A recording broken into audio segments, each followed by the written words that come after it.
You're listening to Systemic Error Podcast. The failure was designed. Disaster. Kennedy Center employee reveals venue's depressing decline under Trump, based on an article by Alex Henderson. Trump turned the Kennedy Center into a loyalty purge. The point was control. The source story is simple enough.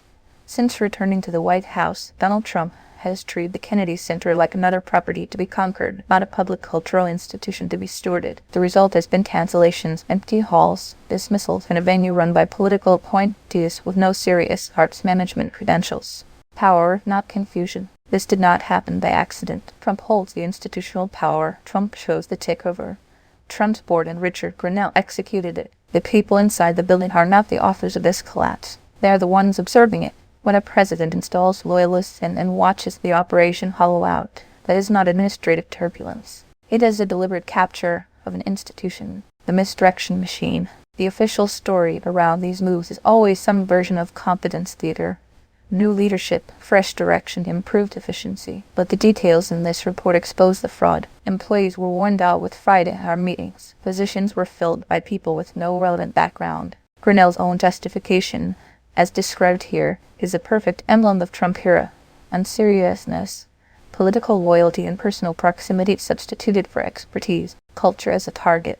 The Kennedy Center matters because it is not just a venue. It is a public-facing symbol of national culture, funded and protected through state power. That makes it useful terrain for a president who wants institutions to perform obedience. Renaming it, remaking it, and staffing it with loyalists are not separate gestures. They are one project.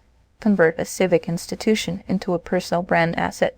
Congress cannot play innocent. The article's call for Congress to amend the charter is not decorative. If lawmakers leave the current structure intact, they are accepting a system where a president can walk in, purge the staff, install amateurs, and degrade the institution while pretending this is normal governance. That is congressional cowardice dressed up as procedure. The larger pattern. What happened at the Kennedy Center is a smaller version of a broader authoritarian habit. Seize an institution, replace competence with loyalty, manufacture decline, and then blame the decline on everyone except the people who caused it. The venue's emptiness is not just an art story. It is what political vandalism looks like when it gets a federal paycheck. You've been listening to Systemic Error. Thanks to Alternet for today's article, with the automated voice of Laborist. Thanks for listening.